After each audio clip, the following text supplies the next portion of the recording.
অনূর্ধ্ব-19 sub চ্যাম্পিয়নশিপের ফাইনালে ভারতের কাছে টাইব্রেকে হারে রানার আপ হয়েছে বাংলাদেশ অনূর্ধ্ব-19 দল।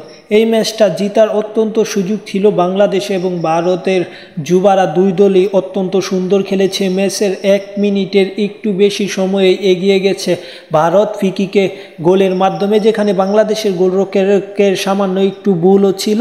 সব মিলিয়ে প্রথমেই পিছিয়ে যায় বাংলাদেশ। পরবর্তীতে দুই দল একের পর এক আক্রমণ করে দুই দলের ডিফেন্ডাররা এবং দুই দলের গোলরক্ষকরা অত্যন্ত সুন্দর খেলে। বিশেষ করে বাংলাদেশের গোলরক্ষক অত্যন্ত সুন্দর খেলেছে, কিন্তু প্রথমে ওই ভুলটা না করলে হয়তো বাংলাদেশ চ্যাম্পিয়ন হতে পারত।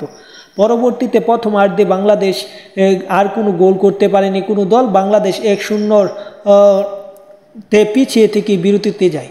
বিরতিতে থেকে ফিরে বাংলাদেশ অত্যন্ত সুন্দর খেলে এবং 63 মিনিটে বাংলাদেশ গোল করে, যে সময় বাংলাদেশের জয়ের সুযোগ তৈরি হয় এবং পরবর্তীতে বাংলাদেশ এই ম্যাচটি জয় লাভ করার সামনেই ছিল। কিন্তু শেষ দিকে একের পর এক আক্রমণে ম্যাচটি আরও জমজমাট হয়ে ওঠে। নির্ধারিত 90 মিনিট যাওয়ার পর অতিরিক্ত 5 মিনিট সময় দেয়, সেখানেও একের পর এক আধিপত্য দু দলের। তারপরে টাইব্রেক হয়, যেখানে মূলত বাংলাদেশ হেরে গেছে।